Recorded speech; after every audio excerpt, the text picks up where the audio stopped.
የምንገኘው ለንደን አይስ ነው። በጣም ብዙ ሰዎች አሉ። አይምሮዬ ሰፍቷል። ቲክስ ነው ቃሉ ቲክስ። ዝም ብለህ መዳበራ ከምትለብስ ማይረቡ ልብሶች ከምትለብስ እሱን አሳንሶ ማየት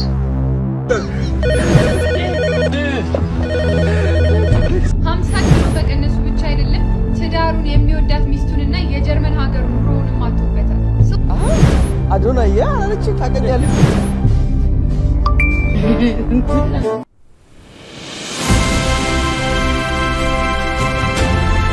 እንደ ሀገር ወግና ስርዓት ልማዳችን ነጠላዬን አድርጌ ስለማታዩ የቴክኒክ አንዳንድ ነገር በምስል ስለማልታይ ነጠላዬን አድርጌ እንዴት ናችሁ? ለዚህ ቻናል ተከታታዮች እኔ ደህና ነኝ። ዛሬ ደግሞ በአዲስ ወቅታዊና አዝናኝ አስተማሪ ሀሳብ በመስጠት የምንወያይበት ርዕሰ ጉዳይ ይህም ተከስቻለሁ።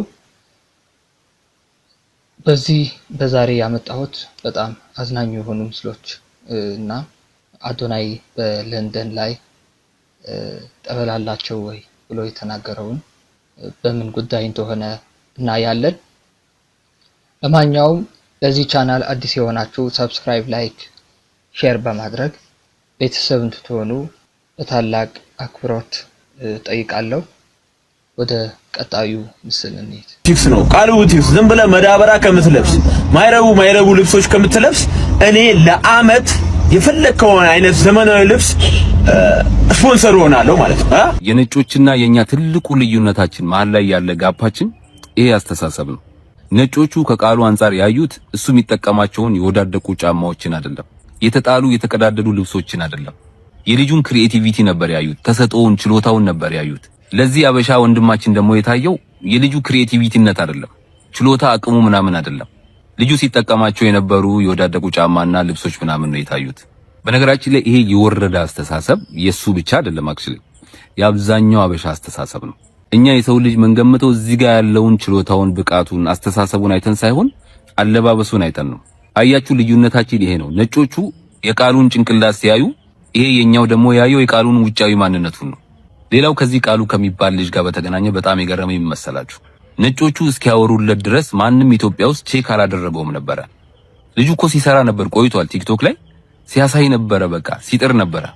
ማንም ግን ዞር ብሎ ቼክ አላደረገውም ነበር። በዓለም አቀፍ ደረጃ ታዋቂ የሚባሉ ሰዎች ስለ ልጁ ማውራት ሲጀምሩ አጠገቡ እያለ ቼክ ያላደረገው አዳሜ አሁን ደግሞ ማሽቃበጥ ጀምሯል። ቃሉ የምትሉ ሰዎች በጣም በዛችሁ። ልጁ እኮ አጠገባችሁ ነበር፣ ለወራት ለማሳየት እየጣረ ነበር ማንነቱን። መች አያችሁለት? ያኔ ኢትስ ክሊር እኮ ነጮቹ ስላወሩለት እንጂ እናንተማ መች ታያችሁ? ለወራት ሲያሳያችሁ እኮ ነበር። ስለዚህ አታሽቃብጡ ለማለት ነው። በመጨረሻም አንድ ነገር ብዬ ልጨርስ።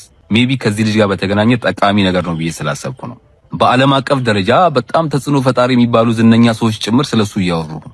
በነገራችን ላይ ለዚህ ልጅ ብቻ አይደለም፣ እንደ ሀገር ለሀገራችንም ብላችሁ አስቡ። ምክንያቱም ይሄ ልጅ ተሳክቶለት በዓለም አቀፍ ደረጃ ራሱን ማሳየት ከቻለ ሀገሩን ኢትዮጵያም ጭምር ነው የሚያስጠራው። በተለይ ወደ አሜሪካ የሚሄድበት እድል ካለ ብታመቻቹለት፣ የተለያዩ የብራንድ ካምፓኒዎች አሉ፣ ብታናግሯቸው እርግጠኛ ነኝ እድል ይሰጡታል። ስለዚህ በዚህ መንገድ ልትረዱ የምትችሉ ኢትዮጵያውያን ብትረባረቡለት ለማለት ነው። ይህንን ቪዲዮ አድርሱልኝ። አመሰግናለሁ። እንደሰማችሁት የተናገረው ልጅ እንዴት የአስተሳሰብ ችግር እንዳለብን ከውጭ ተሰርቶ በዲዛይን የመጣ ልብስ እያደረገ እየተዋበ የሱን አሳንሶ ማየት እንዳለው ወንድማችንም የራሳችን የሆነ ክሬቲቪቲ ማድነቅ እርግማን የሆነብን ይመስለኛል። አብዛኛው የኛ ማህበረሰብ አብዛኛው ሊባል ይችላል ምንቀኝነቱ ምናምን የታወቀ ስለሆነ ማለት ነው። ደጋግ ሰዎች ወዴት ሄዱ እስከምንል ድረስ ምንቀኝነቱ እስከ ማስተር ድረስ ይሰጣል ወይ የሚያስብል ነው። እና ከቻልክ ለራስ ከበቃ ብታደርገው መልካም ነው። ጁኑስና የፈረንጆቹ አድናቂ ወንድማችን እንቅፋት አትሆን፣ ለሌላ ሰው እንቅፋት ባትሆን። አንተን መፍጠር ካልቻልክ፣ አንተን ክሬት ማድረግ አእምሮህ ወይም ጭንቅላት ከሻከተ ለሌሎች ወይ ማድነቅ ወይም ዝም ማለትም ትልቅ ነገር ነው። ትልቅ ብዙ ቪዎች ለማግኘት ብለህ እርግጠኛ ነኝ የቡቲክ የዛ ቡቲክ ሰራተኛም ሊሆን ይችላል እና ጥሩ አይደለም። አስተሳሰብ ተቀይረው ካንተም ያንስ ትንሽ ልጅ ነው አንተ ነህ መደገፍና ማስተማር የነበረብህ። በተቃራኒው አንተን ማስተማር ክሬቲቪቲ ማለት ምን እንደሆነ ከሱ ብትማር ላለው ወደ ቀጣዩ ምስል እንሂድ።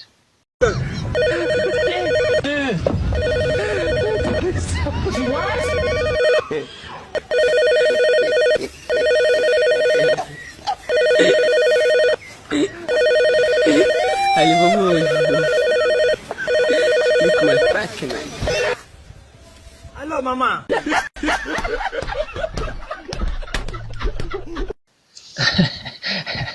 ያን ሁሉ ምንድነው ጥሪው እንኳን አመሏን አውቆበት ይመስለኛል።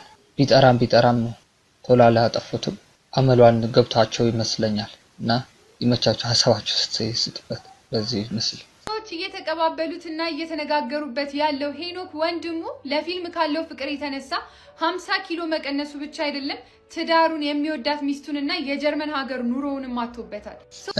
ስለ ሄኖክ እንደዚህ አይነት ትልቅ ቦታና ትልቅ ታሪክ ያላቸው ሰዎች ዋጋ የሚከፍሉ ሰዎች ክብር ብንሰጥ ብዙ ስለተባለ ያልደጋግም ብዬ ነው እና ክብር ይገባሃል። ቀጥልበት።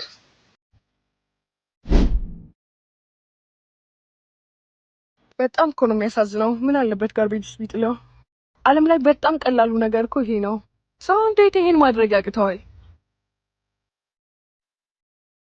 እኮ እንደዚህ አንስቶ መጣል እየተቻለ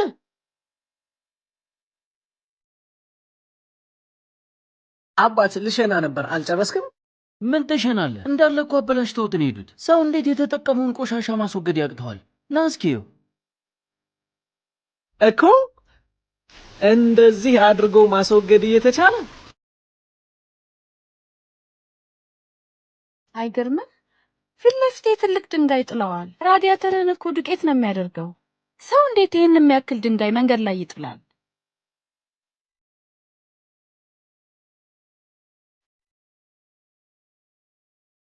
እኮ እንደዚህ አድርጎ ማንሳት እየተቻለ ሌሎችን ተጠያቂ የማድረግ አባዜያችን ሄዶ ቦታው ላይ እንኳን ሆነን እኛ መፍታት የምንችለውን ችግር ለምን ሌሎቹ አልፈቱትም ብለን ተጠያቂ እስከማድረግ እንደርሳለን። የሆነ ጸጉር ቤት ውስጥ ግባ። ጸጉር ቆራጩ የተበላሸውን ጸጉር ከማስተካከል ይልቅ ከዚህ በፊት የቆረጠን ባለሙያ ተጠያቂ በማድረግ ነው ስራውን የሚጀምር። አንዳንዶቻችንማ ለራሳችን ህይወት አለመሳካት ሳይቀር ቤተሰብንና ጓደኛን ተጠያቂ የምናደርግም አለን። እውነታው ግን ምንም አንፈጥርም ነው። ባይሆን ከመተቸት ይልቅ እኛ መፍታት የምንችለውን ችግር በመፍታት ኃላፊነታችን ከተወጣን የምንፈጥረው ነገር ይኖራል። በተለይ ለህይወት ይሄ የተችነትና የጠያቂነት አባዜ ግን በእኛ ሀገር ብቻ ነው ወይንስ በመላው ዓለም ላይ ያለ? ፎሎውና ሼር ያደረጋችሁ ሐሳባችሁን ኮሜንት ላይ ያስቀምጡልን። በራሳችን ማንሳት እንዳለው ብዙ ነገር ማድረግ እየቻልን ለመንቀፍ የምንሯሯጥ ሰው ራሳችን ቆም ብለን ብንጠይቅላለሁ። አሪፍ ስራ ነው። እንደዚህ አይነት ብናበረታታና ብናይ መልካም ነው ብዬ አምናለሁ። ሰላም ጋይስ እንደምን አላችሁ? ደህና ናችሁ ወይ? አሁን የምንገኘው ለንደን አይስ ነው። በጣም ብዙ ሰዎች አሉ። አይምሮዬ ሰፍቷል። የየራሳቸው ህይወት እየኖሩ ነው። አዶናይ አላለች ታቀኛለች። ኧረ ሰው ሲበዛ ባይዘው ልብ ብላችሁ ካስተዋላችሁ ማለት ነው 90% ኧረ እዚህ ሁሉ ያለው ሰው የራሱ ዓለም ላይ ነው። በቃ አያስተውልም። አንኮንሺየስ በቃ ይሄ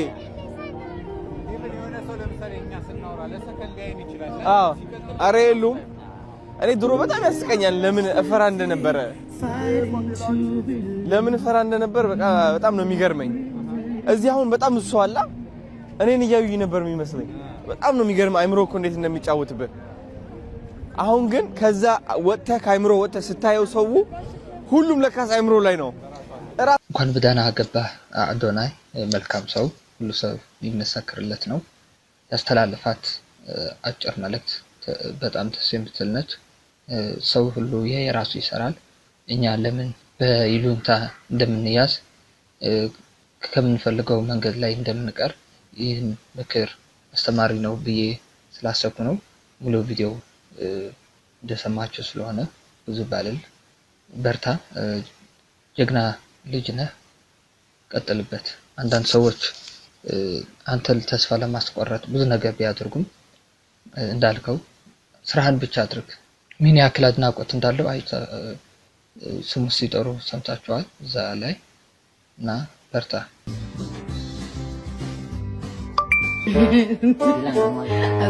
Aku bibir bawa kau bibir atas ya.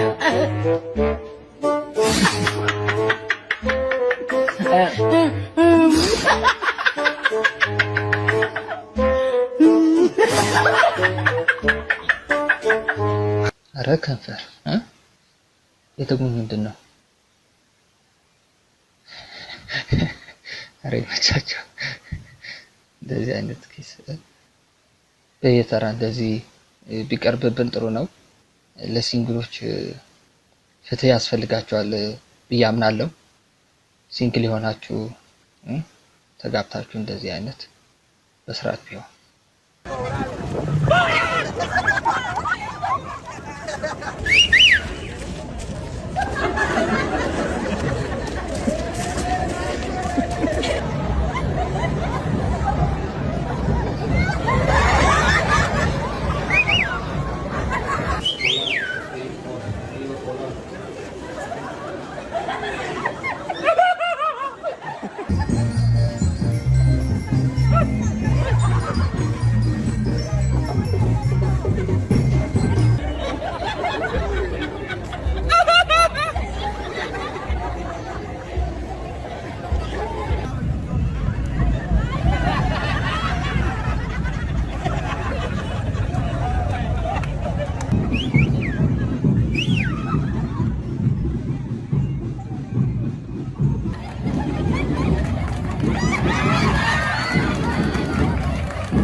ሪአክሽኗ ደስ ይላል። እንደ መዝናኛ እንዲሆን ብዬ ነው ያመጣሁት። ተዝናኑበት።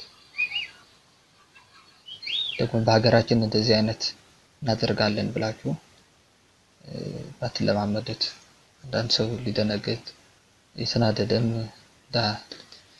ሊፈነከታችሁ ስለሚችል ጥንቃቄ ያላችሁ እላለሁ። ወደ ቀጣዩ መስሎ ቶሎ ቶሎ ጠይቁኝና ልሂድበት። እሺ ጥያቄሽ ምንድን ነው? ጀምሪ እስኪ አንቺ። ለምንድን ነው የሰው አጥር ስር እየሄዳችሁ ዝም ብላችሁ የምትሸኑት? አይ ወጥሮ ነው፣ ሽንታችን ስለሚወጥር ነው የሚሸነው። አይ ከከባድ ጥያቄ ጠይቁና ምንድን ነው? ቀጣይ አንቺ ተረኛ። ለምንድን ነው ሴቶች ብቻቸውን ሲዝናኑ ልክፈል እያላችሁ የምታስቸግሩት? ኦኬ ምን መሰለሽ፣ እኛ ወንዶች ሴቶችን የምናየው ልክ እንደ ፈረስ ስለሆነ ፈረስ ደግሞ ያው መቀለብ አለበት። ከተቀለበ በኋላ ደግሞ መጋለብ አለበት ብዬ አምናለሁ። ለዛ ነው። እሺ ተረኛ ቀጥይ። ምን ትመስላለች በእናታችሁ? ለምንድን ነው እስካሁን ድረስ መንገድ ላይ የምትላከፉት? ኦኬ ያንቺኛዋ ጥሩ እንትን ነው፣ አስተያየት ነው። እንጀምራለን፣ በተለያዩ ቦታዎች እንጀምራለን። ቤት ለቤት ይሄድናም ለከፋ እንጀምራለን። ችግር ስጋት አይገባሽ። እሺ ያቺ ጥሩ ሀሳብ ነው ያንቺ። ቀጥይ እስኪ ያንቺኛዋ።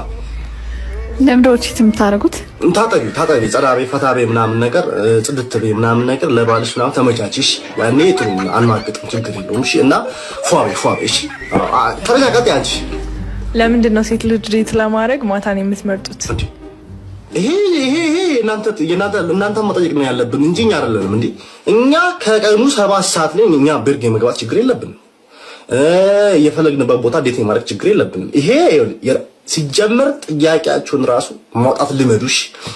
እንደውም ተረኛ ቀጥይ ትመስላለች። ምንድን ነው ጥፍራችሁ የምታሳድጉት?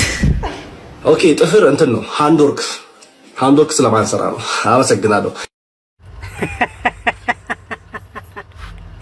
የዚህ ከፋ እውነት ነው። ከወጠረን ምን እናደርጋለን?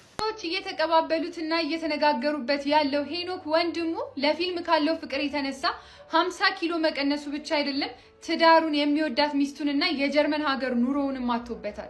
ስለ ሄኖክ ወንድሙ የማታውቁት ነገር ምንድን ነው? ፍልውሃ አምባሳደር በተለምዶ ደግሞ ዳውንታውን የሚባለው አካባቢ ነበር ሄኖክ ወንድሙ ተወልዶ ያደገው።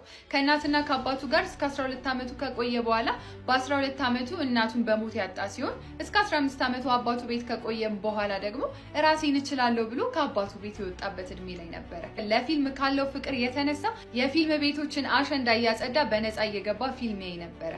ታዲያ ግን በሰው ዘንድ ጥሩ የማይባሉም ጥሩ የሚባሉም ስራዎችን እየሰራ ህይወትን ለማሸነፍ እየታገለ በነበረበት ሰዓት በግሩፕ ጸብ ምክንያት በ17 ዓመቱ ሸዋሮቢት ማረሚያ ቤት ሊገባ ችሏል ማለት ነው። ታዲያ ሸዋሮቢት በነበረው 3 ዓመት ቆይታ ውስጥ ህይወቴን ሙሉ ለሙሉ የቀየርኩባቸው ዓመታት ብሎ ይናገራል። ማንነቴ ተስተካክሎበታል ብሎ ካላቸው ከ3 ዓመታት ቆይታዎቹ በኋላ ግን ወጥቶ የአጎቱን ፊልም ቤት ሊረከብ ችሏል። አጎቱ ከዚህ ዓለም በሞት በመለየቱ ምክንያት ማለት ነው። ታዲያ ያን ፊልም ቤት ለ4 ዓመት ተከታታይ በቀን ውስጥ ቢያንስ 5 ፊልሞችን እያሳየ ለረጅም ጊዜ ቆየ ማለት ነው። ታዲያ በዚህ ጊዜ ነበረ ወደ ስፖርት ቤት ያቀን ነው። በዛ መሃል ግን አንድ ሰው ተዋወቀ። በግሩም ኤርሚያስ እና በሱ መሃል የነበረ ኮመን ፍሬንድ ማለት ነው። ታዲያ ይሄ የጋራ ጓደኛቸው ነበር ግሩም ኤርሚያስ እና ሄኖክ ወንድሙን እንዲተዋወቁ ያደረገው። ከዛ ጊዜ ጀምሮ የግሩም ኤርሚያስ እና የሄኖክ ወንድሙ ጓደኝነት ቀጠለ። ታዲያ ግን ግሩም ኤርሚያስ ሄኖክን ትምህርት ቤት እንዲገባና ሞር ወደ ፊልሙ ዓለም እንዲቀላቀል ያበረታታውና ይገፋፋው ነበረ። ከዛም የተነሳ ሄኖክ ወደ አክሱም ፒክቸርስ ወደሚባል የቲያትር ትምህርት ቤት ተቀላቀለና ትምህርቱን ጨርሶ ወጣ ማለት ነው። ታዲያ ግን በሚመረቅ ሰዓት ሄኖክ ወደ ክለብ ወጣ ሰለብሬት ለማድረግ ማለት ነው። ታዲያ ግን ክለብ ውስጥ ማንን አገኘ? ከጀርመን መታ እየተዝናናች ያለችውን የልጁን እናት ወይንም ደግሞ የቀድሞ ባለቤቱ ሚስቱን ተዋወቃት ማለት ነው። ትውውቅ ቀጠለ። የፍቅር ግንኙነታቸው እያደገ መጣ። በዛ መሃል ጽንስ ተፈጠረ ማለት ነው። ጽንስ ከተፈጠረም በኋላ ያው ሚስቱ ወደምትኖርበት አገር ወደ ጀርመን ተመለሰች ማለት ነው። ለሱም ፕሮሰስን ጀመረችለት። ፕሮሰሱ በተጀመረለት በ2 ዓመት ውስጥ ግን ሄኖክ ወደ ህዝብ የተዋወቀባቸውን ስራዎች ሰራ። የመጀመሪያው ወዶ አይሰርቁ ነው። ከዛም በኋላ ትራፊኳን ሰራ። ከዛም በኋላ ደግሞ የማትበላ ወፍ የተሰኙት የተወደዱት ስራዎችን ወደ ህዝብ አቀረበ። ከዛም በኋላ ያው እግዚአብሔር ፈቅዶ ወደ ጀርመን ሀገር የሚሄድበት ፕሮሰስ ተሳካና ሄደ። ሄደ ግን ሄኖክ እንዳሰበው ነገሮች ሊሄዱለት አልቻሉም። ነገሮች አልጋ ባልጋ ሊሆኑለት አልቻሉም። ለፊልም ያለው ፍቅር እዛ እንዲኖር ሊያደርገው አልቻለም። ጓደኞቹ አዳዲስ ፊልሞችን እየሰሩ ሲልኩለት በቁጭትና በጸጸት በጣም እያለቀሰ ለረጅም ጊዜ ከባባድ ጊዜያትን አሳልፎ ነበረ። ከዛም በኋላ ነው እንግዲህ ለመምረጥ የተገደደው። ባለቤቱን ትቶ ወደ ኢትዮጵያ ተመለሰ ማለት ነው። ታዲያ ከዚህ በኋላ ነው ሄኖክ ሼፉንና የመሳሰሉት የተወደዱ ስራዎቹን ወደ ህዝብ እያቀረበ ተወዳጅነቱን እያሰፋ የመጣው። ከዛም በኋላ ነው እንግዲህ ፈረጃ የተጠነሰሰው። ፈረጃ የሚባለው ስምም ከመውጣቱ በፊት የሄኖክ ሀሳብ ውስጥ የነበረው በህዝብ በተዋጣ ገንዘብ ለህዝብ የሚደርስ ፊልምን ነበረ መስራት የነበረው ሀሳቡ። በዛ መሃል ነበር እንግዲህ ሄኖክና አንድ ጓደኛው ሻይ ቡና በሚሉ ሰዓት ያ ጓደኛው ስለሰማው ኢንተርቪው እየነገረው ነበረ። ኢንተርቪውም ፈረጃ የሚባል ቦክሰኛ የሰጠው ነበረ። በዛ መሃል ነበረ ሄኖክ ጭንቅላት ውስጥ ፈረጃ የሚባለው ፊልም የተጀመረው። 60 ኪሎ የሚመዝነው ፈረጃ የተሰኘው ቦክሰኛ የሄኖክ ጭንቅላት ውስጥ ከማደጉ የተነሳ ሄኖክ በጣም ብዙ ዋጋዎችን ከፍሎበት ፈረጃ 60 ኪሎ ስለነበር ሄኖክም 60 ኪሎ መድረስ ነበረበት። ከ106 ኪሎ ወደ 60 ኪሎ የተዘዋወረበት፣ መኪናውን የሸጠበት፣ ጤናውን ያጣበት፣ በጣም ብዙ ጭንቀት ውስጥ የገባበትና የሰው ፊት ያየበት ብዙ ዋጋ የተከፈለበት ፊልም ነው እንግዲህ ፈረጃ ማለት። እውነተኛ ታሪክነቱን ለህዝብ ለማጋባት የሄደበት ርቀት በ30 ሰዓት ውስጥ አንዴ እስከ መብላት ዋጋ አስከፍሎታል ማለት ነው። ታዲያ ይሄ ሁሉ ለውጥ የስጋም ሆነ የመንፈስ ብዙ አይነት ፈተና ውስጥ ማለፍ ዛሬ ላይ ኢሞሽናል ሆኖ ብናየው ሊገርመን የሚገባ ነገር አይደለም። 3 ዓመት ሙሉ ብዙ ዋጋ ተከፍሎበታል። ታዲያ ይሄ ሁሉ ርቀት የተካሄደው የኢትዮጵያን የፊልም ኢንዱስትሪ አንድ እርምጃ ከፍ ለማድረግ ነው። ታዲያ ከዚህ ሁሉ ጉዞና ከእልህ አስጨራሽ ጊዜ በኋላ ነው ሄኖክ ወደ መጨረሻውና ወደ ማገባደጃው የደረሰው ማለት ነው። ታዲያ ለዚህ ሰው ብዙ ክብርና ብዙ አድናቆት ቢሰጠው ያንስበታል እንጂ አይበዛበትም እላለሁ እንደኔ። እንግዲህ እሱ ፊልሜ ባይታይልኝም የሚገባኝን አድርጌያለሁ ቢልም እኛ ደግሞ ፊልሙን በጉጉት እንጠብቀዋለን። ይሄ ሁሉ ዋጋ የተከፈለለትን ፊልም ሙሉ የኢትዮጵያ ሕዝብ የጓጓ ይመስለኛል። እኔ በበኩሌ በጣም ጓጉቻለሁ። እንኳን እግዚአብሔር ረዳ፣ እንኳን ያሰብከው እንዲሳካ እግዚአብሔር ረዳ፣ እንኳን ይሄንን ሁሉ እልህ አስጨራሽ ትግል ብርታት ሆኖ ለዚህ ያደረሰህ ነው የምለው ሄኖክ ወንድሙ። እንግዲህ ፊልሙ እስኪወጣ ሁላችንም በጉጉት እንጠብቃለን። የኢትዮጵያ የፊልም ኢንዱስትሪ ለከፈልከው ዋጋ እናመሰግንሃለን፣ እናከብረሃለን። በዚሁ ቀጥልልን ሄኒ። ለሄኖክ ይዤላችሁ የመጣሁት ባጭሩ የህይወት ታሪኩ ይሄን ይመስል ነበረ። መልካም ጊዜ። ፎሎ ማድረጋችሁን እንዳረሱ። እወዳችኋለሁ። ባይ። ሌላ ምስል እስከምንገናኝ ሰብስክራይብ፣ ላይክ ማድረጋችሁ እንዳትረሱ። ምስል ነው።